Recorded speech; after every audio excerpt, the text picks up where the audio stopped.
School के गलियारे में चलते हुए हमारे एमसी को अचानक कोई उसका नाम लेकर बुलाता है। बिल्कुल भी भावनाएं दिखाए बिना वह उस लड़की को जवाब देता है, क्योंकि उसकी अपनी एक अटूट सोच है जिसे वह हमेशा मानता है। फिर उसे अपने एलिमेंट्री स्कूल के दिन याद आते हैं जब उसे लगभग 20 बार रिजेक्शन झेलना पड़ा था। प्लेग्राउंड में खड़े खड़े उसके दिमाग में बार बार वही बातें घूम रही थीं कि आखिर लड़कियां उसे हर बार क्यों ठुकरा देती है। इतनी बार ठुकराए जाने के बाद उसका आत्मविश्वास पूरी तरह टूट चुका था और उसे समझ ही नहीं आ रहा था कि वह इससे कैसे निपटे। अपना सारा कॉन्फिडेंस खोने के बाद वह अपने कमरे में बंद हो गया और सलाह लेने के लिए उसने अपने दिमाग में एक काल्पनिक दोस्त बना लिया। उस काल्पनिक दोस्त का नाम था जेसन और धीरे धीरे वही आवाज उसके लिए सबसे बड़ा गुरु बन गई। एक दिन जेसन ने उसे एक अजीब लेकिन अनोखी सलाह दी, दुनिया की हर लड़की को सिर्फ एक पत्थर की तरह देखो। लड़के ने इस विचार को सालों तक बार बार दोहराते हुए अपने दिमाग को उसी तरह ट्रेन कर लिया और जब उसकी उम्र बढ़ने लगी तब सच में कमाल हो गया। उसकी नजरों में सारी लड़कियां स्कर्ट पहने बड़े बड़े पत्थरों जैसी दिखाई देने लगीं। वर्तमान में वापस आते हुए क्लासरूम में हमारा एमसी उस लड़की की बाकी बात ध्यान से सुनता है। अपनी मीठी बातों से प्रभावित करने की कोशिश करते हुए वह पत्थर लड़की उसे स्कूल के बाद साथ में पढ़ने के लिए कहती है, लेकिन अपने गोल्डन रूल को याद रखते हुए कि सिर्फ मुस्कुराने से कोई लड़की उस पर फिदा नहीं हो जाती, वह पूरी तरह शांत बना रहता है। वह सीधे कह देता है कि वह व्यस्त है ताकि फिर से दिल टूटने वाली स्थिति में न पड़े। उसके दिमाग के मेंटल जिम में जेसन इस फैसले की तारीफ करता है और कहता है कि उसने बिल्कुल सही कदम उठाया। गलियारे से आराम से चलते हुए एमसी को लगता है कि अब लड़कियों से निपटना दुनिया की सबसे आसान चीज बन गया है, क्योंकि उसके रास्ते में अब कोई भावना नहीं आती, इसलिए वह इन पत्थरों से आराम से बात कर सकता है। चलते चलते वह अपने काल्पनिक साथी से पूछता है कि क्या उसने सही किया। जेसन तुरंत सहमत होकर कहता है कि उसकी रणनीति बिल्कुल परफेक्ट है, लेकिन वह यह भी कहता है कि उसे डर है कि इस तरह जीते जीते कहीं यह लड़का पूरी जिंदगी अकेला न रह जाए। इस पर एमसी तुरंत जवाब देता है कि उन्होंने तो बहुत पहले ही रोमांस वाली जिंदगी छोड़ दी थी। वह कहता है कि उसे अपनी मानसिक शांति 1000 गुना ज्यादा प्यारी है और लगभग 5 साल से उसने डेटिंग के बारे में सोचना भी छोड़ दिया है। तभी जेसन उससे कह ही रहा होता है कि सबसे जरूरी है इस फैसले के साथ खुश रहना। उसी समय एक लड़की पास से गुजरते हुए जमीन से एक फोन उठा लेती है। वह तुरंत हमारे लड़के का ध्यान खींचने की कोशिश करती है। फोन दिखाते हुए वह कहती है कि शायद यह उसका फोन है जो गिर गया था। वह मीठी आवाज में पूछती है, क्या यह तुम्हारा फोन है? यह सुनकर हमारा लड़का ऐसे जम जाता है जैसे उसने कोई भूत देख लिया हो। उसका दिमाग पूरी तरह सुन्न हो जाता है और वह समझ ही नहीं पाता कि आखिर उसके सामने क्या हो रहा है। लड़की का खूबसूरत चेहरा देखकर वह घबरा जाता है और सोचता है, यह लड़की पत्थर जैसी क्यों नहीं दिख रही। इतने सालों बाद किसी लड़की का असली चेहरा देखकर वह अंदर ही अंदर बुरी तरह घबरा जाता है। खुद को संभालने की कोशिश करते हुए वह किसी तरह वहां से निकलने का रास्ता ढूंढने लगता है। उसकी अजीब खामोशी देखकर भूरे बालों वाली लड़की पूछती है कि वह जवाब क्यों नहीं दे रहा। घबराहट में पसीना पसीना होकर वह हकलाने लगता है और सोचता है कि शायद इतने सालों से बात न करने की वजह से उसका दिमाग ठीक से काम नहीं कर रहा। और अचानक बिना सोचे समझे उसके मुंह से निकल जाता है कि वह लड़की बहुत ज्यादा खूबसूरत है। अचानक मिली इस तारीफ से लड़की भी हैरान रह जाती है और हल्की सी उलझन में कुछ बड़बड़ाती है। थोड़ी अजीब मुस्कान के साथ वह उसे धन्यवाद कहती है, लेकिन हमारा लड़का तब तक वहां से भागने की योजना बना चुका होता है। रॉकेट की तरह दौड़ते हुए वह जल्दी से माफी मांगता है और बिना पीछे देखे भाग जाता है। उसे भागते देख लड़की उसके यूनिफॉर्म पर लिखा नाम पढ़ती है और सोचने लगती है कि अभी अभी हुआ क्या था। उधर भागते भागते लड़का खुद को बेवकूफ कहने लगता है कि उसने ऐसा क्यों कह दिया। वह खुद को कोसता है कि उसने एक अनजान लड़की के सामने ही उसे खूबसूरत कह दिया। अब उसे डर सताने लगता है कि यह बात पूरे स्कूल में फैल जाएगी। तभी उसके दिमाग में जेसन फिर से प्रकट होता है और कहता है कि उसे तो यह चाल काफी स्मूथ लगी। अपने कमरे के फर्श पर लेटे हुए वह जेसन को कहते सुनता है कि खुद पर इतना सख्त मत बनो। अब एमसी सोचने लगता है कि आखिर उस लड़की ने ही उसके रॉक फिल्टर को कैसे पार कर लिया। जेसन कहता है कि उसे भी इसका कोई जवाब नहीं पता, लेकिन अगला कदम क्या होगा यह सोचना जरूरी है। लड़का सोचता है कि अगर उसने कुछ नहीं किया तो अजीब अजीब अफवाहें फैल सकती है। उसे एलिमेंट्री स्कूल की वह घटना याद आती है जब एक लड़की ने उसके क्रश को घिनौना कहा था। जेसन दुख जताता है कि उनकी इतनी सालों की मानसिक ट्रेनिंग इतनी बुरी तरह फेल हो गई। पूरी तरह निराश होकर हमारा हीरो फर्श पर गिर जाता है और सोचता है कि उसकी जिंदगी बर्बाद हो गई। तभी लड़की का खूबसूरत चेहरा उसके दिमाग में आता है, लेकिन जेसन तुरंत आकर उस कल्पना पर मुक्का मार मार देता है। दर्द से सिर चकराते हुए एमसी तुरंत कोई नया प्लान बनाने की कोशिश करता है। जेसन पुरानी रणनीति सुझाता है, बस उस लड़की से दूर रहो। लड़का भी मान जाता है और याद करता है कि वह लड़की दूसरी क्लास में है, इसलिए मिलने की संभावना कम है। अगले दिन स्कूल जाते समय उसे लगता है कि समस्या खत्म हो गई है, लेकिन सुबह सुबह ही वही लड़की उसके सामने आ जाती है और मुस्कुराकर पूछती है, क्या तुम मुझे पहचानते हो? यह सुनते ही एमसी वहीं जम जाता है और उसे लगता है जैसे उसकी दुनिया खत्म हो गई। वह मन ही मन जेसन से मदद मांगता है और जेसन कहता है, नॉर्मल बनकर रहो। पास के छात्रों को फुसफुसाते देख वह फैसला करता है कि वह इस लड़की को भी पत्थर की तरह ही ट्रीट करेगा, लेकिन लड़की को याद है कि उसने कल उसे खूबसूरत कहा था। वह अपनी सहेलियों को बताती है कि वह भी उस समय काफी हैरान रह गई थी। फिर शरारती अंदाज में वह सीधे पूछती है, तो क्या आज भी मैं खूबसूरत लग रही हूँ? लड़के का चेहरा सफेद पड़ जाता है और लड़की उसके एक्सप्रेशन देखकर हंसने लगती है। एक सेकंड भी सोचे बिना एमसी फिर से भाग जाता है और लड़की को वहीं खड़ा छोड़ देता है। जेसन इस रणनीतिक पीछे हटने की तारीफ करता है और कहता है कि अगर वह वही रहता तो बहुत शर्मिंदा हो जाता। गलियारे में भागते हुए लड़के को यकीन हो जाता है कि वह उस पर हंस रही थी। वह खुद को रोकता है कि कहीं यह न सोचे कि लड़की सच में उसमें दिलचस्पी ले रही है। दृढ़ निश्चय के साथ वह कसम खाता है कि अब कभी उस लड़की के रास्ते में नहीं आएगा, लेकिन किस्मत को कुछ और ही मंजूर होता है और उसका प्लान तुरंत फेल हो जाता है। भीड़ भरे स्कूल यार्ड में वह लड़की साफ साफ दिखाई देती है, जबकि बाकी लड़कियां उसे पत्थरों जैसी लगती है। जैसे ही वह उसे देखती है, मुस्कुराकर हाथ हिलाती है और लड़का तुरंत दूसरी तरफ मुड़ जाता है। अगले कुछ दिनों तक वह निंजा की तरह स्कूल के हर कोने में उससे बचता रहता है। जैसे ही वह दूर से दिखती है, वह दीवारों के सहारे चुपचाप निकल जाता है ताकि नजरें भी न मिलें। लड़की इस अजीब व्यवहार से परेशान हो जाती है और समझ नहीं पाती कि यह लड़का उसे भागता क्यों रहता है। शाम होते होते लड़का राहत की सांस लेता है कि उसने पूरा दिन बिना पकड़े गए गुजार लिया। इतना भागने के बाद वह घर जाकर नया प्लान बनाने का फैसला करता है। आह भरते हुए वह सोचने लगता है कि आखिर बात यहाँ तक पहुँची कैसे। अचानक ही वह लड़की उसके पीछे एक जोरदार ची के साथ प्रकट होती है। आवाज से चौंक कर लड़का तुरंत पीछे कूद जाता है, जबकि ब्रूनेट लड़की इस स्थिति पर हंसने लगती है। लड़का पूरी तरह घबरा जाता है और सोचने लगता है कि आखिर किस्मत क्यों बार बार उन दोनों को आमने सामने ला देती है। सीधे मुद्दे पर आते हुए लड़की तुरंत उससे पूछती है कि क्या यह भागने वाला फिर से भागने वाला है। थोड़ी नाराजी के साथ वह उसकी सारी गलतियां गिनाने लगती है, कभी उसे नजरअंदाज करना तो कभी उससे बचने के लिए अजीब तरह से भाग जाना। उदास सा चेहरा बनाकर ब्रूनेट लड़की गंभीर होकर पूछती है कि क्या उससे कोई समस्या है। पूरी तरह जड़ हो चुका हमारा हीरो सुनता है कि लड़की उसके व्यवहार को बहुत अजीब बता रही है। इस बड़े गलतफहमी के जाल में फंसकर लड़का किसी तरह एक बहाना बनाने की कोशिश करता है। अंदर तक घबराया हुआ हमारा छोटा सा एमसी हकलाते हुए अपने अजीब व्यवहार को सही ठहराने की कोशिश करता है। फुटपाथ के बीचों बीच घिरा हुआ उसका दिमाग किसी भी भरोसेमंद झूठ की तलाश में जलने लगता है। अचानक एक बेवकूफी भरे आवेग में वह बोल पड़ता है कि सारी लड़कियां उसे पत्थरों जैसी लगती है, सिवाय उस एक के जो अभी उसके सामने खड़ी है। उसी पल उसका काल्पनिक दोस्त समझ जाता है कि अभी कितनी बड़ी गड़बड़ हो गई है। लड़की उस अनजाने में बोले गए पिकअप लाइन को समझते ही जोर से मुस्कुरा देती है। हालात को लेकर उत्सुक होकर ब्रूनेट लड़की आखिर उससे बात शुरू करती है और हमारे लड़के का नाम जान लेती है। उसके बिल्कुल करीब आकर वह उसका नाम दोहराती है और कहती है कि उससे एक छोटा सा राज कहना है। उसके कान के बिल्कुल पास जाकर वह मुस्कुराते हुए कहती है कि जो उसने पहले कहा था वह तो साफ साफ फ्लर्टिंग थी। इस अचानक हमले से लड़का बिल्कुल स्तब्ध रह जाता है और फुटपाथ पर नमक के खंभे की तरह खड़ा रह जाता है। तभी उसकी पुरानी यादें जाग उठती है। उसके काल्पनिक जिम्ब्रो की दी हुई अजीब सलाह याद आने लगती है। महिलाओं को पत्थर की तरह समझने वाले पहले नियम को तोड़ते ही उसकी पूरी मानसिक ट्रेनिंग ढह जाती है। उसका दिल तेजी से धड़कने लगता है और दूसरा नियम उम्मीदें न पालने वाला भी टूटकर बिखर जाता है। उसके सीने में उठता दर्द बता देता है कि उसकी आखिरी सुरक्षा भी उस ब्रूनेट लड़की ने पूरी तरह तोड़ दी है। अब लड़के के दिमाग में अजीब अजीब कल्पनाएं चलने लगती है। वह उस खूबसूरत लड़की के साथ शादी और बच्चों तक का भविष्य सोचने लगता है। तभी उसका मानसिक साथी उसे जोर से झटका देता है और उसे हकीकत में वापस लाता है। खुद को सही ठहराने की कोशिश करते हुए हमारा हीरो बड़बड़ाता है कि एक खूबसूरत चेहरे को देखकर उसका पूरा सिस्टम ही टूट गया। हालात से हारकर वह मान लेता है कि भागने की उसकी रणनीति पूरी तरह फेल हो गई। वह तुरंत मदद मांगता है। फिर से गुरु बनते हुए उसका मसल बाउंड दोस्त सलाह देता है कि आपात स्थिति में एक साफ लक्ष्य रखना चाहिए। वह समझाता है कि पत्थर वाली रणनीति असल में किसी भी रोमांटिक भावना को पैदा होने से रोकने के लिए बनाई गई थी। जब वह ठंडे दिमाग से सोचता था तब यह अदृश्य सुरक्षा उसके दिल को टूटने से बचा लेती थी। लेकिन इस लड़की के आने से उसकी पूरी मानसिक ढाल टूट गई और सब कुछ उलट-पुलट हो गया। उसकी खूबसूरती देखते ही बेचारे लड़के का दिमाग तुरंत गड़बड़ा गया। खतरे को समझते हुए उसका मानसिक दोस्त चेतावनी देता है कि अगर उन्होंने अपनी रणनीति नहीं बदली तो फिर वही दर्द लौट आएगा। वह कहता है कि अब बाहर निकलने का एक ही तरीका है, अपने आप पर काबू रखना सीखना। जिम्ब्रो की इस सलाह पर ध्यान देते हुए हमारा हीरो बिना पलक झपकाए उस योजना को याद कर लेता है। स्कूल में वापस ब्रूनेट लड़की गलियारे से गुजर रही होती है और हमारा नायक उसे लगातार घूर रहा होता है। उसकी सहेली डरते हुए कहती है कि लड़के की नजर तो बिल्कुल किसी साइको जैसी लग रही है। योजना को लागू करते हुए उसका यह तरीका उल्टा पड़ जाता है और जेसन को समझ आता है कि उसकी अजीब नजर से पूरा स्कूल डर रहा है। योजना को बचाने के लिए उसका मानसिक साथी कहता है कि कम से कम थोड़ा मुस्कुरा तो लो। पूरी कोशिश करते हुए लड़का एक अजीब और डरावनी मुस्कान देता है जो किसी धमकी जैसी लगती है। सच में डरकर ब्रूनेट लड़की वही रुक जाती है, लेकिन उसकी सहेली उत्साह से पागल हो जाती है क्योंकि उसे लगता है कि यह मुस्कान तो साफ साफ इशारा है। लड़की को समझ नहीं आता कि वह लड़का उसे इतनी खुली नजरों से क्यों घूर रहा है। पसीने में भीगा हमारा एमसी यह सोचकर खुद को दिलासा देता है कि दूरी उसकी घबराहट को छुपा रही है। स्थिति बिगड़ने से पहले उसका मानसिक गुरु उसे तुरंत वहां से निकल जाने को कहता है। लड़का जल्दी से गलियारे के मोड़ के पीछे गायब हो जाता है। उसकी अचानक गायब होने से लड़की और भी उत्सुक हो जाती है। उसकी सहेली उत्साह से बताती है कि हमारा एमसी यहाँ काफी मशहूर है। वह बताती है कि कई लड़कियों ने उससे बात करने की कोशिश की लेकिन उसे बार बार ठुकरा दिया गया। उसकी ठंडी छवि सुनकर ब्रूनेट लड़की की जिज्ञासा और भी बढ़ जाती है। उसकी सहेली बताती है कि उसका अलग थलग और रहस्यमय स्वभाव ही लड़कियों को सबसे ज्यादा आकर्षित करता है। फिर वह सीधे पूछ बैठती है कि क्या उसकी दोस्त भी उसकी घूरती नजरों की वजह से उस पर फिदा हो गई है। चालाक मुस्कान के साथ लड़की अपनी असली भावना छुपा लेती है। उसके दिमाग में उनके अजीब से फ्लर्टिंग वाले पल की यादें घूमने लगती है। वह जादुई मुलाकात जो सूर्यास्त के समय हुई थी। शरारती योजना सोचते हुए वह मानती है कि उसका बेवकूफी भरा पिकअप लाइन उसके दिल में बस गया है। क्लासरूम के दरवाजे पर हमारा हीरो अपने दिमाग वाले बड़े साथी को बुलाता है ताकि वह स्थिति को समझ सके। ठंडे दिमाग से सोचते हुए वह कहता है कि सामने खड़े होकर उसे घूरने वाली योजना पूरी तरह फेल हो गई है। वह तर्क देता है कि इस तरह का व्यवहार जल्दी ही उस पर आपराधिक शिकायत करवा सकता है। अपनी सीमाओं को समझते हुए वह कहता है कि अगर वह स्टॉकर की तरह व्यवहार करेगा तो उसकी प्रतिष्ठा पूरी तरह खत्म हो जाएगी। उसका मानसिक दोस्त भी मान लेता है कि यह योजना सच में पागलपन के करीब थी। तभी अचानक एमसी के दिमाग में एक नया विचार आता है, क्यों न उस लड़की का सोशल मीडिया लेकर उसे चुपचाप वहां से देखा जाए। उसकी यह शानदार योजना सुनकर उसका मसल बाउंड दोस्त खुश हो जाता है और उसे हिम्मत करके उसका कांटेक्ट मांगने को कहता है। घबराहट से भरा हुआ हमारा नायक आंसू निगलते हुए मान लेता है कि किसी की प्रोफाइल चुपके से देखना कायरों का काम है। लगभग बेहोश होने की हालत में वह गलियारे के बीच में उस ब्रूनेट लड़की का रास्ता रोक लेता है और सामान्य अंदाज में उसे उसका इंस्टाग्राम मांगता है। उसकी सीधी बात सुनकर लड़की हैरान हो जाती है, लेकिन वह मुस्कुराते हुए उसकी हिम्मत से खुश भी होती है। बिना किसी झिझक के वह कहती है कि वह अपना हैंडल दे देगी और उत्साह से अपना फोन निकालती है। अपना अनलॉक फोन उसे देते हुए एमसी स्क्रीन उसी के हाथों में थमा देता है। लड़की उसका नाम टाइप करते हुए प्रोफाइल ढूंढने लगती है, जबकि लड़का मन ही मन प्रार्थना कर रहा होता है कि वह फिर से कोई बेइज्जती न कर बैठे। कुछ सेकंड की उलझन के बाद लड़की एक अजीब सी आवाज निकालती है, जैसे उसे अपनी आंखों पर यकीन नहीं हो रहा। स्क्रीन पर दिख रहा होता है एमसी का बिल्कुल नया अकाउंट, जिसमें एक भी पोस्ट नहीं है। हल्की मुस्कान के साथ लड़की उससे पूछती है कि क्या उसने यह अकाउंट सिर्फ उससे बात करने के लिए बनाया है। गंभीर बनने की कोशिश करते हुए वह खुद को संभालता है और कहता है कि उसने यह अकाउंट बस जल्दी में बना लिया क्योंकि उसे मोबाइल फोन बिल्कुल पसंद नहीं है। लड़की की तेज हंसी दीवारों से टकराकर गूंजने लगती है और हमारा हीरो पूरी तरह उलझन में खड़ा रह जाता है। सारी बातें जोड़कर लड़की को उस अचानक बने स्टॉकर की प्यारी सी कोशिश बेहद मजेदार लगती है। कुछ भी समझ न पाने वाला हमारा नायक उस दृश्य को प्लास्टर की मूर्ति की तरह देखता रह जाता है। अचानक उसे झटका लगता है और उसे समझ आता है कि उसने अभी कितनी शर्मनाक बात खुद ही उसके सामने कबूल कर दी। लड़की हंसते हंसते लोटपोट हो रही होती है, जबकि लड़का बिना सोचे समझे बोल देने पर पछता रहा होता है। घबराहट से भरा हमारा नायक अपने मानसिक साथी को पुकारता है और कसम खाकर कहता है कि उसकी जिंदगी खत्म हो गई। डर के मारे कांपते हुए वह एक बेकार सा बहाना बनाने की कोशिश करता है कि उसका अजीब वाला पक्ष अचानक बाहर आ गया था। इस मजेदार स्थिति को देखकर ब्रुनेट लड़की बस एक चमकदार मुस्कान दे देती है। वह फोन वापस करते हुए थोड़ी रहस्यमयी मुस्कान छोड़ देती है। अपने फोन की स्क्रीन दिखाते हुए जिस पर उसका नंबर लिखा होता है, लड़की सीधे पूछती है कि क्या उसे उसका कॉन्टैक्ट नहीं चाहिए। उसके कंधे पर हल्का सा मजाकिया मुका मारते हुए वह कहती है कि यह सब बस मजाक था, क्योंकि उसकी प्रतिक्रियाएं बहुत मजेदार है। फोन वापस देते हुए लड़की बताती है कि उसने उसे पहले ही फॉलो कर लिया है और उसे अपना फोन लेने को कहती है। पीछे मुड़ते हुए वह कहती है कि वह उसके पोस्ट एंजॉय करे और वहां से चली जाती है। गलियारे के बीचों बीच खड़ा हमारा हीरो चुपचाप उस तूफान को समझने की कोशिश करता है जो अभी अभी उसकी जिंदगी में आया है। एक बार फिर उसकी कल्पनाएं उड़ान भरने लगती है और वह अपने सपनों की लड़की के साथ शादी तक की कल्पना कर बैठता है। जल्दी ही वह अपने इस भ्रम को तोड़ते हुए अपने सिर पर थप्पड़ मारता है और खुद से कहता है कि यह रोमांटिक फिल्म अब बंद होनी चाहिए। रात के बीचों बीच बिस्तर पर लेटा लड़का अपने फोन की स्क्रीन को घूर रहा होता है। उधर अपने कमरे में बैठी लड़की भी फोन देखते हुए खुद ही हंस रही होती है। लड़की लड़के की प्रोफाइल चेक करती है और देखती है कि उसका नया अकाउंट बिल्कुल खाली है। उधर लड़का कंबल के अंदर शर्म से हवा में पैर मार रहा होता है, क्योंकि उसने उसकी फोटो लाइक कर दी थी। स्क्रीन पर नोटिफिकेशन चमकता है और उसे पता चलता है कि उसकी गुप्त मिशन सफल हो गई। अगले दिन स्कूल में क्लास की गॉसिप गर्ल तब हैरान रह जाती है जब उसे पता चलता है कि आइस बॉय ने उसकी दोस्त से इंस्टाग्राम मांगा था। ब्रुनेट लड़की गर्व से बताती है कि लड़के ने सिर्फ उसे फॉलो करने के लिए नया अकाउंट बनाया था। जिज्ञासा से भरी उसकी सहेली विषय बदलते हुए एक खास सवाल पूछती है। वह जानना चाहती है कि क्या सच में वह लड़का किसी भी लड़की में दिलचस्पी नहीं रखता। तेज दिमाग वाली ब्रुनेट जल्दी समझ जाती है कि वह लड़का सिर्फ उसके पास आने पर ही अपना संतुलन खो देता है। शरारती योजना बनाते हुए वह कहती है कि इस सिद्धांत को यही सबके सामने टेस्ट करते हैं। गलियारे में चलते हुए अचानक हमारा एमसी एक आवाज सुनता है और रुक जाता है। तभी उसकी सहेली नाटकीय तरीके से गिरने का नाटक करती है और फर्श पर ले जाती है। मुंह बनाकर वह कहती है कि उसे बहुत चोट लगी है और अपने प्रिंस चार्मिंग की मदद करने का इंतजार करती है। पत्थर की तरह ठंडे चेहरे के साथ हमारा हीरो उस गिरी हुई लड़की को बिना किसी भाव के देखता है। फिर वह उसे उसकी हुडी से पकड़कर आलू की बोरी की तरह उठा देता है और घृणा भरी आवाज निकालता है। उसकी इस बेरुखी से गॉसिप गर्ल डर जाती है, जबकि लड़का बिना पीछे देखे वहां से चला जाता है। यह देखकर ब्रुनेट लड़की हंसते हंसते लोटपोट हो जाती है और कहती है कि उसने उसकी दोस्त को बिल्कुल मूली की तरह खींचकर उठा लिया। गुस्से से भरी उसकी दोस्त लड़के को बेकार इंसान कहती है और कुछ बड़बड़ाती हुई वहां से चली जाती है। स्कूल से दूर जाते हुए लड़का सोचता है कि शायद अब वह ब्रुनेट लड़की के चेहरे का आदी हो गया है। अचानक उसकी रीढ़ में सिहरन दौड़ जाती है। अपने फोन में उसकी फोटो देखते हुए उसे महसूस होता है कि हर बार उसकी तस्वीर देखकर उसका दिल वैसे ही तेज धड़कने लगता है। तभी उसके दिमाग से उसका जिम्ब्रो साथी प्रकट होता है और कहता है कि उन्हें इस गड़बड़ी की असली वजह पता करनी होगी। सोच में डूबा हमारा नायक समझने की कोशिश करता है कि आखिर वह लड़की ही उसकी फिल्टर से क्यों बचाती है। तभी वह सामने सड़क पर उसी लड़की को खड़ा देख लेता है। चौंकर उछलते हुए वह सुनता है कि लड़की बिल्कुल सामान्य तरीके से उसका नाम पुकार रही है। पसीने से तर लड़का धीरे से बुदबुदाता है कि अब उसकी शांति फिर से खत्म होने वाली है। लड़की सीधे कहती है कि उसे बस पकड़नी है, लेकिन उसके पास पैसे नहीं है। लड़का पूछता है कि उसे कहाँ जाना है और उसे पता चलता है कि वह पास के एक कॉन्डो कॉम्प्लेक्स में रहती है। रास्ता सोचकर वह कहता है कि वह तो पैदल भी आसानी से जा सकती है, लेकिन लड़की नाटक करते हुए कहती है कि उसे क्रॉनिक एनीमिया है और वह एक कदम भी आगे नहीं चल सकती। बेबस होकर एमसी अपना वॉलेट निकालता है और उसे बस के लिए सारे पैसे देने की कोशिश करता है ताकि वह चली जाए, लेकिन लड़की उसका हाथ झटक देती है और कहती है कि पैसे नहीं चाहिए, बल्कि उसे घर तक छोड़कर जाना होगा। वह आगे चलने लगती है और बेचारे लड़के के पास उसके पीछे चलने के अलावा कोई विकल्प नहीं बचता। लड़का हैरान रह जाता है कि उसे एक तरह की छुपी हुई डेट में फंसा दिया गया है। धीरे धीरे सूरज ढलने लगता है और आसमान नारंगी रंग में रंग जाता है, जबकि दोनों साथ साथ चल रहे होते हैं। ब्रुनेट लड़की लगातार बातें करती जा रही होती है, लेकिन हमारा हीरो इतनी घबराहट में है कि उसे उसकी एक भी बात समझ नहीं आती। लड़की पूछती है कि क्या वह सुन भी रहा है, जबकि लड़का उनके इतने करीब होने से परेशान हो रहा होता है। पसीने में भीगा हमारा नायक अपने मन में कहता है कि यह उसकी जिंदगी की सबसे असहज स्थिति है। तभी उसे अतीत की एक कड़वी याद आती है, एक लड़की जो कभी उसके साथ इसी रास्ते से जाया करती थी। तब स्कूल के बच्चे उन दोनों को देखकर बातें बनाते थे और कहते थे कि वे दोनों डेट कर रहे हैं। घबराकर छोटे वाले एमसी ने जोर से कहा था कि वे डेट नहीं कर रहे, लेकिन उस लड़की ने बेरहमी से कह दिया था कि वह कभी भी उससे जैसे लड़के को डेट नहीं करेगी। उस दिन के बाद उसने अपना रास्ता बदल लिया और हमारा लड़का बिना अपने दिल की बात कहे ही टूट गया। भारी सांस लेते हुए वह चाहता है कि यह सब जल्दी खत्म हो जाए ताकि वह वही दर्द फिर से महसूस न करे। उसे उम्मीद है कि लड़की आमतौर पर बस से जाती होगी, इसलिए यह रोज का सिलसिला नहीं बनेगा। थका हुआ उसका चेहरा साफ बता रहा होता है कि उसकी सोशल बैटरी पूरी तरह खत्म हो चुकी है। अचानक लड़की सड़क के किनारे बैठ जाती है और ऐसे हाफने लगती है जैसे उसने अभी भी मैराथन दौड़ लगाई हो। घबराकर लड़का उसके पास दौड़ता है और पूछता है कि क्या वह गिर गई। लड़की सामने की बड़ी चराई की ओर इशारा करती है और फिर से एनीमिया का बहाना बनाती है। अपना छोटा सा हाथ बढ़ाते हुए वह कहती है कि उसे उठने के लिए थोड़ी मदद चाहिए। बहुत ही दयालु होने की वजह से लड़का उसे बहुत सावधानी से उठाता है। उसे एहसास होता है कि वह उस खूबसूरत लड़की का हाथ पकड़कर चल रहा है और शर्म से उसका चेहरा लाल हो जाता है। लड़की उसे किनारे से देखते हुए भारी सांस लेने का नाटक करती रहती है, लेकिन उसकी आंखों में चमक छुप नहीं पाती। उसे याद आता है कि स्कूल में उसने दूसरी लड़की के साथ कैसा व्यवहार किया था, बिना किसी दया के उसे गर्दन से पकड़कर उठा लिया था। दोनों व्यवहारों के फर्क को देखकर ब्रुनेट लड़की धीरे से हंस देती है। वह मजाक में मानव मूली की बात छेड़ती है, जबकि लड़का अनजान बनने की कोशिश करता है। आखिरकार वे उसके घर पहुंच जाते हैं। हमारा एमसी कहता है कि अब उसका काम खत्म हो गया है और बहुत सूखे अंदाज में अलविदा कह देता है। लड़की दूर से हाथ हिलाकर धन्यवाद कहती है और लड़का मन ही मन इस मिशन के खत्म होने का जश्न मनाने लगता है। लड़का पीछे मुड़कर अपने रास्ते पर चल देता है और बड़बड़ाते हुए कहता है कि आज का यह सबसे तनाव भरा पल था। राहत की सांस लेते हुए वह आसमान की तरफ देखकर शुक्रिया अदा करता है और कसम खाता है कि यह डरावना सपना कल दोबारा नहीं दोहराया जाएगा। खाली सड़क पर चलते हुए वह शांति का आनंद लेने लगा है, जैसे उसकी सारी परेशानियां पीछे छूट गई हों। अपने ही दिमाग में वह प्रार्थना करता है कि उसकी कल्पना शक्ति अब बेकार के अजीब अजीब दृश्य बनाना बंद कर दे। तभी अचानक उसके पीछे से ब्रुनेट लड़की की आवाज आती है और सन्नाटा टूट जाता है। चेहरे पर शरारती मुस्कान लिए लड़की कहती है कि वह एक बहुत जरूरी बात बताना भूल गई थी। अचानक वह जोर से नाय का नाम पुकारती है, जिससे बेचारा लड़का सड़क पर उछल पड़ता है। घूमकर देखने पर लड़की कहती है कि उसका जेब खर्च देर से मिलने वाला है। मुस्कुराते हुए वह कहती है कि कल फिर वही उसका बैंक बनेगा और उसे घर तक छोड़ने भी आएगा। यह सुनते ही हमारा एमसी पागलों की तरह भागने लगा है, जैसे इस खतरनाक जिम्मेदारी से बच निकलना चाहता हो। तभी उसके दिमाग में उसका जिम्ब्रो साथी प्रकट हो जाता है और उसकी हालत को अनदेखा करते हुए एक रहस्यमय सवाल पूछता है। उसे अचानक उस लड़की की अजीब मुस्कान याद आती है और उसका मानसिक साथी उस गलती को जाने नहीं देता। शर्म से मर जाने जैसा महसूस करते हुए लड़का सड़क पर घुटनों के बल गिर जाता है। अगले दिन का दृश्य आता है। ब्रुनेट लड़की हांफती हुई उसके पास पहुंचती है, जैसे दौड़ कर आई हो। लड़का उसकी कमजोर हालत देखकर चिंतित हो जाता है और तुरंत उसे बैठकर आराम करने को कहता है। उधर दूसरी तरफ उसकी गॉसिप वाली दोस्त बदला लेने की कसम खाते हुए की प्रैक्टिस कर रही होती है। दूसरी ओर लड़के के दिमाग में उसका मसल बाउंड दोस्त इस रहस्य को समझने की कोशिश कर रहा होता है कि आखिर यह लड़की उसकी एंटी वुमन दीवार को कैसे पार कर जाती है। अपने कमरे में बैठा लड़का भी अपना दिमाग खपा रहा होता है कि आखिर इस लड़की में ऐसा क्या है। तभी उसका काल्पनिक दोस्त बड़े गर्व से कहता है कि उसके पास एक बहुत मजबूत थ्योरी है। लड़का हैरान होकर कहता है कि उसे तो कोई और वजह समझ ही नहीं आ रही। बैग उठाते हुए वह बातचीत खत्म करता है और कहता है कि अभी स्कूल जाना सबसे जरूरी है। कमरे के दरवाजे पर खड़ा होकर वह खुद को एक और तनाव भरे दिन के लिए तैयार करता है। जैसे ही वह लिविंग रूम से निकलता है, पीछे से गहरी आवाज आती है, क्या वह अभी जा रहा है? वह मुड़कर देखता है तो उसके पिता खड़े होते हैं। हल्की सी अजीब मुलाकात के बाद पिता बस सिर हिलाते हैं। नाश्ते के बारे में पूछने पर लड़का कहता है कि उसका खाने का मन नहीं है, लेकिन वह वादा करता है कि घर लौटकर खाना जरूर खाएगा। पिता की छोटी सी सलाह सुनकर वह जल्दी से बाहर निकल जाता है। घर का दरवाजा बंद करके वह स्कूल की तरफ चल पड़ता है। स्कूल से दूर चलते हुए वह अपने मानसिक दोस्त की अजीब थ्योरी के बारे में सोच रहा होता है। वह मान लेता है कि शायद अब वह पूरे साल उस ब्रुनेट लड़की का आधिकारिक डोरमैट बन चुका है। उम्मीद करते हुए कि वह थ्योरी गलत साबित हो, वह दिन गुजारने की कोशिश करता है। लेकिन जैसे ही वह स्कूल के गेट पर पहुंचता है, कोई जोर से उसका पूरा नाम चिल्लाता है। गलियारे में वही गॉसिप लड़की खड़ी होती है, बाहें क्रॉस किए और आंखों में आग लिए। सीधे शब्दों में वह कहती है कि आज वह उसकी अच्छी तरह पिटाई करने वाली है। हमारा हीरो समझ ही नहीं पाता कि सुबह सुबह यह हमला क्यों हो रहा है। लड़की गुस्से में बताती है कि वह पूरी रात ट्रेनिंग कर रही थी। उसे अब भी याद है कि कैसे कल उसे घास की तरह पकड़कर जमीन से उठा लिया गया था। उस अपमान को याद करके वह और गुस्से से भर जाती है। व्यंग्य में वह कहती है कि सिर्फ 3 दर्दनाक किक मारकर वह हिसाब बराबर कर देगी। लड़का सतर्क होकर देखता है कि पीछे से कुछ तेजी से आ रहा है। अचानक ब्रुनेट लड़की बिजली की तरह दौड़ती हुई आती है और अपनी दोस्त से टकरा जाती है। गॉसिप लड़की हैरान होकर पूछती है कि यह नकली एनीमिया किससे भाग रही है, लेकिन ब्रुनेट लड़की दोनों के पीछे दौड़ पड़ती है। लड़के की घबराई हुई कल्पना में वह लड़की अचानक पैरों वाली विशाल चट्टान बन जाती है। उसे लगता है जैसे कोई विशाल पत्थर उसकी ओर लुढ़कता हुआ आ रहा हो। जैसे ही हमला होने वाला होता है, अचानक दरवाजा खुलता है और ब्रुनेट लड़की बीच में आ जाती है। नतीजा यह होता है कि गॉसिप लड़की की उड़ती हुई किक सीधे अपनी ही दोस्त के घुटने पर लग जाती है। दर्द से कराहते हुए ब्रुनेट लड़की जमीन पर गिर जाती है। पूरा स्कूल का गलियारा एक पल में अफरातफरी से भर जाता है। यह सब देख देखकर लड़का भी मदद करने दौड़ता है, लेकिन फर्श पर पड़े चप्पल पर पैर फिसल जाता है। वह जोर से गिरता है और सिर टकराते ही बेहोश हो जाता है। ठंडी जमीन पर उसका नाक टकरा जाता है और वह पूरी तरह बेहोश हो जाता है। गॉसिप लड़की घबरा जाती है क्योंकि दोनों ही जमीन पर पड़े होते हैं। गिल्ट में डूबी वह रोने लगती है और दोनों को मेडिकल रूम ले जाया जाता है। इंफर्मरी में सफेद बिस्तरों पर दोनों मरीज आराम कर रहे होते हैं। लड़का उठकर बैठता है और ब्रुनेट लड़की अपनी पागल दोस्त के बारे में शिकायत करती है। लड़के को अचानक एहसास होता है कि वह कमरे में उसके साथ अकेला है। अपने दिमाग में वह अपने मानसिक दोस्त को बुलाता है। उसका काल्पनिक साथी उसे सलाह देता है कि वह अपनी भावनाओं पर काबू रखे। लड़का मन ही मन खुद से कहता है कि आज उसके मुंह से कोई बेवकूफी भरी बात नहीं निकलनी चाहिए। तभी लड़की बातचीत शुरू करती है और कैंटीन के खाने की बात करती है। लड़का तुरंत अंदाजा लगाता है कि आज का मुख्य डिश क्या है। लड़की मुस्कुरा देती है। फिर उसे पता चलता है कि लड़का अक्सर नाश्ता छोड़ देता है। लड़का स्वीकार करता है कि वह सुबह अपने पिता के साथ अजीब माहौल से बचने के लिए जल्दी निकल जाता है। लड़की उसे परिवार के बारे में सलाह देती है और लड़का बस हंस देता है। फिर उसके दिमाग में पहली मुलाकात की यादें लौट आती है, वही फुटपाथ वाला अजीब पल। उसे एहसास होता है कि उसकी खूबसूरती ने उसकी सारी मानसिक सुरक्षा पल भर में तोड़ दी थी। वह खुद से मान लेता है कि सामने बैठी लड़की सच में बहुत खूबसूरत है। लड़की उसकी नजर पकड़ लेती है और मुस्कुराकर पूछती है कि क्या वह उसे घूर रहा है। घबराकर लड़का सब कुछ नकार देता है, जबकि लड़की उसकी हालत देखकर हंसने लगती है। कुछ देर बाद वह मजाक खत्म कर देती है और लड़का बार बार माफी मांगने लगता है। लड़की हंसते हुए पूछती है कि क्या वह मजाक कर रहा है। लड़का हकलाते हुए कहता है कि वह पूरी तरह गंभीर है। लड़की उसकी घबराहट देखकर समझ जाती है कि वह घबराने पर अजीब बातें करने लगता है। माफी मांगते हुए वह बात बदलने की कोशिश करती है, फिर अचानक मुस्कुराकर कह देती है कि उसे वह लड़का काफी क्यूट लगता है। यह सुनकर बेचारा लड़का टमाटर की तरह लाल हो जाता है। उसे अपने मानसिक साथी की थ्योरी याद आती है। उसका काल्पनिक गुरु कहता है कि इस सब की असली वजह सिर्फ एक ही हो सकती है। उसके अनुसार यह साफ साफ पहली नजर का प्यार है। हाथ में लिए हुए ताकतवर काउंसलर पूरे स्टाइल में कहता है कि दुनिया में इसके अलावा कोई और संभावना ही नहीं है। इन्फर्मरी के अंदर दोनों हादसे के शिकार छात्रों के बीच अचानक एक अजीब सा रोमांटिक माहौल बन जाता है। बाहर स्कूल की जिंदगी वैसे ही चल रही होती है, लेकिन किसी को भी अंदाजा नहीं कि अंदर क्या हंगामा होने वाला है। अचानक गॉसिप करने वाली लड़की गुस्से में लड़के की शर्ट पकड़ लेती है और कहती है अब बदला लेने का समय आ गया है। वह शारीरिक नुकसान की जिम्मेदारी मांगती है, जबकि ब्रुनेट लड़की उसे शांत रहने और लड़के को छोड़ने को कहती है। लेकिन गुस्से में अंधी हो चुकी वह लड़की किसी की बात नहीं सुनती और हमला कर देती है। एकदम परफेक्ट मार्शल आर्ट्स मूव के साथ वह सीधे हमारे एमसी के पेट पर जोरदार किक मारती है। भयानक टक्कर से लड़का दीवार से जा टकराता है और उसे समझ ही नहीं आता कि वार आखिर आया कहां से। होश में आते ही वह सोचने लगता है कि शायद यह लव एट फर्स्ट साइट वाली कहानी पूरी तरह बकवास है। वह ब्रुनेट लड़की की आंखों में देखता है, इस उम्मीद में कि शायद इस थ्योरी का कोई सबूत मिल जाए। लेकिन तभी उसकी कल्पना में एक क्रूर सीन बनता है, जहां लड़की उसे एक बेवकूफ और भ्रमित इंसान समझ रही होती है। तिरस्कार भरी नजरों से वह काल्पनिक लड़की उसके आत्मसम्मान को पूरी तरह कुचल देती है। अचानक झटके से लड़का अपने ही बिस्तर पर जाग जाता है, पसीने से तर और पायजामा पहने हुए। अपने कमरे को देखकर उसे राहत मिलती है, क्योंकि यह सब सिर्फ एक डरावना सपना था। सांस संभालने की कोशिश करते हुए वह शांत होने की कोशिश करता है। तभी उसका जिम जाने वाला दोस्त उसकी तेज सांसों को नोटिस करता है। डरा हुआ लड़का तुरंत बता देता है कि उसने सपना देखा जहां वह खूबसूरत ब्रुनेट लड़की उसे घृणा कर रही थी। अपने आप को मनोवैज्ञानिक समझते हुए उसका दोस्त कहता है कि लड़कियों से जुड़े उसके पुराने ट्रॉमा फिर से सामने आ रहे हैं। लड़का ईमानदारी से बताता है कि यह बुरा सपना उसे लगातार कई रातों से परेशान कर रहा है। वह कहता है कि यह सब उस लव एट फर्स्ट साइट वाली थ्योरी के बाद ही शुरू हुआ, लेकिन उसका दोस्त समझाता है कि असल में यह एक तरफा प्यार के डर का लक्षण है। बिस्तर पर बैठकर वह साफ कहता है कि इस पूरे मामले की जड़ सिर्फ एक चीज है, कायरता। फिर वह एक युद्ध रणनीति जैसा सुझाव देता है, अगर दुश्मन को हराना है तो पहले उसे अच्छी तरह समझना होगा। यह सुनकर लड़के को समझ आ जाता है कि अब असली प्लान क्या है। उसे उस लड़की के बारे में जितनी ज्यादा जानकारी मिल सके उतनी इकट्ठा करनी होगी। नए मिशन को लेकर उत्साहित होकर वह निकल पड़ता है, क्योंकि उसे उस लड़की की जिंदगी के बारे में लगभग कुछ भी नहीं पता। कुछ देर बाद वह एक क्लासरूम के दरवाजे के सामने खड़ा होता है और बोर्ड देखकर कंफर्म करता है कि वह सही जगह पहुंच गया है। घबराहट में पसीना बहाते हुए वह धीरे से क्लास में घुसता है, जबकि उसका मानसिक साथी उसे शांत रहने की सलाह देता है। अपनी नजरें घुमाकर वह भीड़ में उस लड़की को ढूंढने की कोशिश करता है, लेकिन कुर्सी खाली देकर वह समझ जाता है कि शायद वह वॉशरूम गई हुई है। तभी अचानक एक भारी और डरावनी आवाज उसकी एकाग्रता तोड़ देती है। वह मुड़कर झुककर देखता है, एक मोटा सा छात्र जिसका चेहरा बिल्कुल दोस्ताना नहीं लग रहा था, रास्ता रोकर खड़ा है। 1000 बार माफी मांगते हुए लड़का साइड में हट जाता है ताकि वह लड़का निकल सके। उसी वक्त उसके दिमाग में मौजूद काल्पनिक जिम दोस्त कहता है कि उस लड़के की शक्ल देखकर तो उसे जोरदार मुक्का मारने का मन कर रहा है, लेकिन असली लड़का अपने गुस्से को दबाता है और उस मोटे छात्र से पूछता है कि क्या उसे पता है वह लड़की कहाँ गई है। घमंड से भरा वह छात्र हंसते हुए कहता है कि उसके जैसे लड़कों का उस लड़की को ढूंढना तो रोज का ड्रामा है। वह ताना मारते हुए कहता है कि उसके जैसे कई छोटे मोटे लड़के उस लड़की पर फिदा होते रहते हैं। यह सुनकर हमारा हीरो हैरान रह जाता है कि बिना वजह इतनी बदतमीजी क्यों की जा रही है। उसके दिमाग में मौजूद काल्पनिक जिम दोस्त तो मशीन गन निकालकर तुरंत हमला करने की इजाजत मांगने लगता है, लेकिन लड़का उसे नजरअंदाज कर असली मकसद पर ध्यान देता है और फिर से पूछता है क्या उसे पता है वह लड़की कहाँ गई है या नहीं। घमंडी छात्र कहता है कि उसे किसी फ्लर्टी लड़की की निगरानी रखने की कोई जिम्मेदारी नहीं है। यह सुनकर एमसी का गुस्सा भड़क उठता है और वह कहता है कि अगर उसके बारे में कुछ कहना है तो पहले अपनी जुबान संभाल कर बात करे। छात्र तिरस्कार भरी हंसी हंसता है और कहता है कि लगता है हमारा हीरो भी उस लड़की के जाल में फंस चुका है। अब खून खौलते हुए लड़का उसे कुर्सी से उठने का आदेश देता है। अन्य ढंग से वह मोटा छात्र उठ जाता है और खड़े होने की मेहनत पर बड़बड़ाता है। तभी अचानक हमारा हीरो अपनी जैकेट उतारता है और गुस्से में उसे कोड़े की तरह इस्तेमाल करते हुए उस छात्र पर हमला कर देता है। पूरी क्लास के बीच वह जैकेट से उसे जमकर पीटने लगा है और ठीक उसी समय उस कुर्सी की असली मालिक लड़की दरवाजे पर आ जाती है और यह अजीब नजारा देखकर चौंक जाती है। पकड़े जाने पर लड़का मुस्कुराते हुए जैकेट छुपा लेता है, जबकि पीछे मोटा छात्र रो रहा होता है। वह तुरंत सफाई देता है कि उसने उसे इसलिए पीटा क्योंकि उसने लड़की को फ्लर्टी कहा था। यह सुनकर ब्रूनेट लड़की हंस पड़ती है और कहती है कि वह लड़का अक्सर ऐसी बेकार बातें करता रहता है। देती है पनिशमेंट कंटिन्यू करने के लिए और कहती है कि गाया ऐसा नॉनसेंस हमेशा स्पाउट्स करता है। उसकी टॉलरेंस पर क्यूरियस होकर हमारा बॉय पूछता है कि यह वियर्डो उसे आशीर्वाद क्यों देने देता है। वेरी कैजुअली ब्रूनेट रिवील करती है कि वो कैरेक्टर को जानती है और उसकी एनोइंग पर्सनालिटी बचपन से वही है। प्राइड डिस्ट्रॉय होते हुए क्रश चबीगाय दुनिया को अनाउंस करता है कि वह दोनों चाइल्डहुड बेस्ट फ्रेंड्स है। मिसअंडरस्टैंडिंग का वेट फील करते हुए प्रोटैगनिस्ट सिंसियर अपोलॉजी ऑफर करता है और बिग गाय अपनी वुंडेड डिग्निटी रिकवर करने की कोशिश करता है। अब कोर्टयार्ड में बेंच पर चिलिंग लड़का मोमेंट्री पीस का फायदा उठाता है और इस सुपर ओल्ड फ्रेंडशिप के डिटेल्स कंफर्म करता है। फास्ट थिंकिंग करते हुए हमारा हीरो गोल्डन अपॉर्चुनिटी देखता है ऑटी के हिडन सीक्रेट्स एक्सट्रैक्ट करने का। बॉम्ब शेल ड्रॉप करते हुए चबी गए रियल हो जाता है और एमसी को कहता है कि अगर सीरियस कुछ चाहता है ब्रूनेट के साथ तो लाइफ गिव अप कर दे। अपनी फ्रेंड को बैड माउथ करते हुए वो एक्सप्लेन करता है कि लड़की का popularity level absolutely off the charts है, लेकिन एडवाइजर रिवर रो रहा है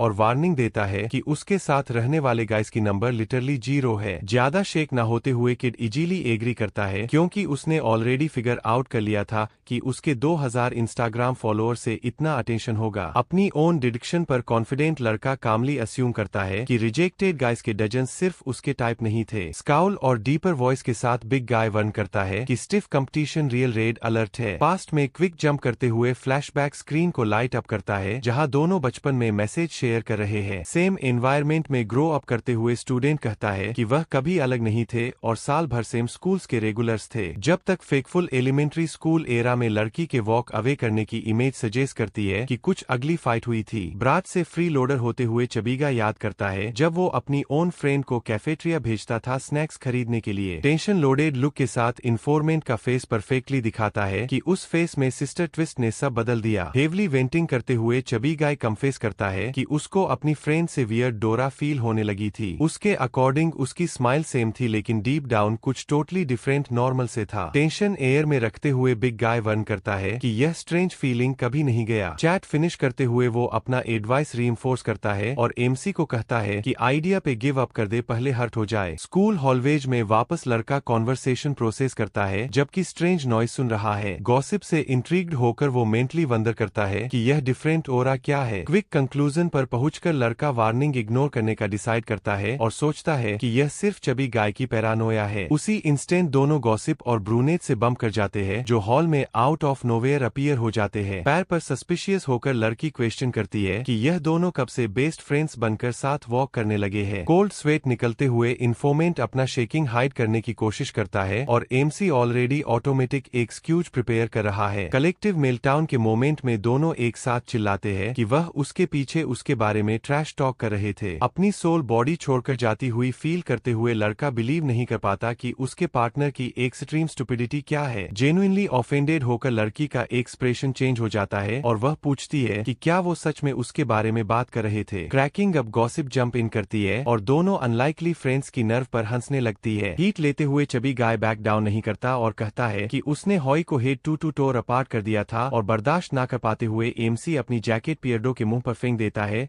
और कहता है कि एक बार मुंह बंद कर। सीन में इंटरवीन करते हुए मेंटल जिम्ब्रो लार्ज कैलिबर वेपन निकालता है और फायर करने की क्लियरेंस मांगता है। बे फाइट को इग्नोर करते हुए दोनों लड़कियां पीठ घुमाकर चली जाती है और वियरडोस को खुद ही आर्ग्यू करने छोड़ देती है। एग्जिट की तरफ चलते हुए ब्रूनेट थॉटफुल साइलेंस मेंटेन करती है, जबकि एमसी बैकग्राउंड में फ्रीक आउट कर रहा है। पीछे छोड़कर किड डीपली रिग्रेट करता है कि जो जाइगेंटिक में सभी हुआ। अपनी बैड लक लेमेंट करते हुए लड़का कंप्लेन करता है कि उसको कुछ यूजफुल पता नहीं चला और फिर भी प्रॉब्लम कॉज कर दिया। जब भी गाय के बिग मौत को ब्लेम करते हुए वो मेंटली रिवेंज स्वेयर करता है हॉलवे में बोली गई नॉनसेंस के लिए। स्कूल डोर के ऑलमोस्ट पास पहुंचकर फेमिलियर स्क्रीम उसका अटेंशन गैप कर लेती है और डिफीट के मूड को कट कर देती है। स्लाइस स्माइल के साथ ब्रूनेट उसके पास अपीयर होती है और जानना चाहती है कि उसके बारे में गॉसिप जूसी थी या नहीं। स्टार्ट होकर जंप करते हुए पुअर गाय स्टटर करता है और लाइट स्पीड से एक्सप्लेन करने की कोशिश करता है और लाइस के लिए नो पेशेंस होते हुए वह डीप ब्रेथ लेता है और डिसेंट आंसर सोचने की कोशिश करता है। स्वीट गिगल निकालते हुए लड़की आइज ब्रेक करती है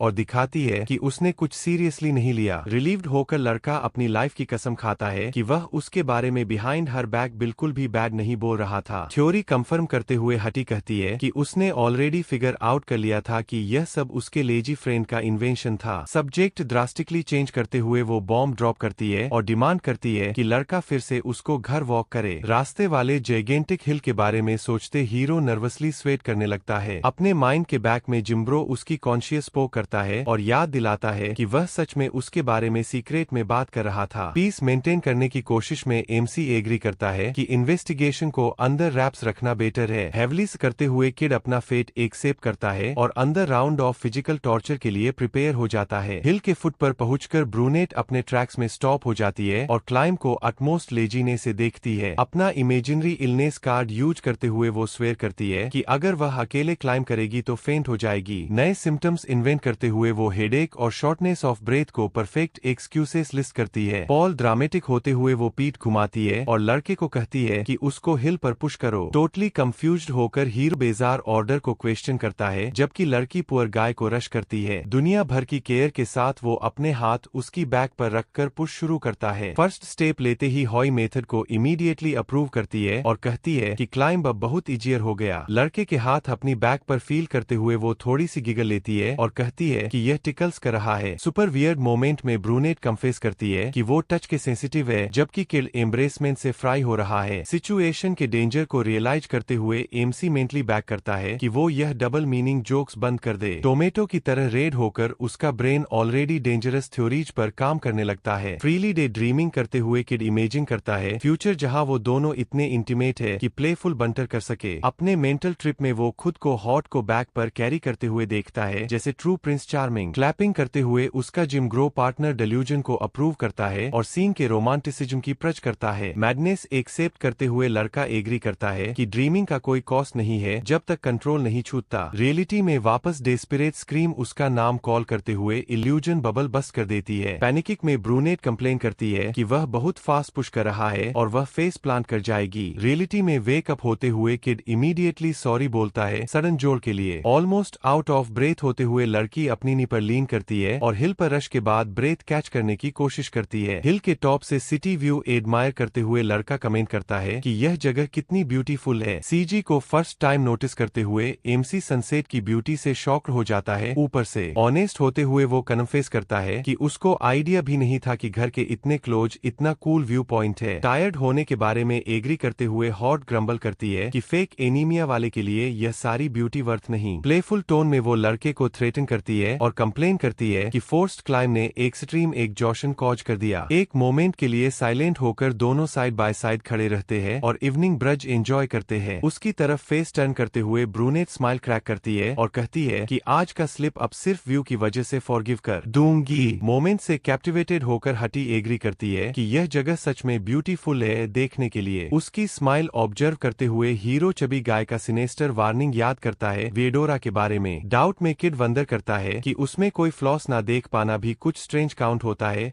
या नहीं। साइलेंस कट करते हुए वो डिसाइड करता है कि once and for all clean बोल दे और लड़की को उसके नाम से कॉल करता है। स्ट्रेट टू द पॉइंट लड़का कंफेस करता है कि उसने स्कूल में पहले उसके फ्रेंड से बात की थी। स्पॉट पर फ्रीज होकर ब्रूनेट डेंजरस टोन में पूछती है कि क्या वो सच में उसके बारे में बैड बात कर रहा था। डेस्परेट होकर एमसी सब माइट से डिनाई करता है और एक्सप्लेन करने की कोशिश करता है कि ऐसा कुछ नहीं था। अपना हार्ट ओपन करके पुअर गाय रिवील करता है कि वह सिर्फ उसकी लाइफ के बारे में और जानना चाहता था, इसलिए कॉन्वर्सेशन स्ट्राइक अप की थी। बहुत ज्यादा स्टटरिंग करते हुए वह अपना नाम क्लियर करने की कोशिश करता है और जस्टिफाई करता है कि गॉसिप अनइंटेंशनली स्नोबॉल हो गया। फेस ऑन फायर होते हुए हीरो उससे बैक करता है कि हॉलवे की कन्वर्सेशन के ट्रू इंटेंशन को मिसअंडरस्टैंड मत करो। साइलेंटली हॉकिट को स्टेयर करती है और एयर में हैवी सस्पेंसिव मूड छोड़ देती है। टोटल आइस ब्रेकर में वो जेंटल स्माइल फ्लैश करती है और किड को रिलैक्स करने को कहती है क्योंकि वो ऑलरेडी सब भूल चुकी है। रिलीफ से सा करते हुए किड कंफर्म करता है कि सब रियली ओके है, जबकि ब्रूनेट ऑलरेडी हिल नीचे जाने को कॉल कर रही है। उसके फ्रजाइल हेल्थ के बारे में वरीड होते हुए एमसी पूछता है कि डिसेंट ओके होगा और सुपर एंथुजियास्टिक यस मिलता है। क्विक गुड बाय में लड़की डिस्टे से उसको थैंक्स करती है डिटूर और एस्कॉट के लिए और हमारे हीरो को स्ट्रीट पर प्लांटेड छोड़ देती है। कंप्लीटली स्पीचलेस होकर किड अर्जेंटली जिम्ब्रो को माइंड से समन करता है और सीन पर सेकंड ओपिनियन चाहिए। मास्टर पोज में बैठकर इमेजिनरी बिग गाय रियल हो जाता है और कहता है कि हॉटी की रिएक्शन डिसाइफर करना इम्पॉसिबल था। स्ट्रेट अप उसका पार्टनर क्वेश्चन करता है कि इतनी ऑनेस्टी रियली नेसेसरी थी गॉसिप वाली बात कंफेस करने में। एडवाइजरी टोन में मसल बाउंड ड्यूड एक्सप्लेन करता है कि कभी कभी मुंह बंद रखने से बहुत ज्यादा हेडेक्स अवॉइड हो जाते हैं। लड़की अकेले हिल नीचे चलती हुई हमारा छोटा एमसी ब्रेन सेल्स फ्राई करता है और गेस करने की कोशिश करता है कि उसके दिमाग में क्या चल रहा है। डोर की लुक के साथ सनसेट को स्टेयर करते हुए वो अपने आप से एडमिट करता है कि उसका ओनली इंटेंशन हॉट की लाइफ के बारे में और जानना था। दूर ब्रूनेट छोटी सी स्माइल के साथ चल रही है और बॉय के डायरेक्ट और अनप्रिडिक्टेबल नेचर से अम्यूज्ड है, लेकिन चार्म जल्दी वेयर ऑफ हो जाता है और वो completely out of breath ground पर फेस प्लांट कर जाती है, प्रूविंग के एक जॉशन ने टोन ले लिया। इस पर टॉप करने के लिए उसका माइंड चबी गाय की बाजार मेमोरी पुल करता है, जहां वो क्लासमेट को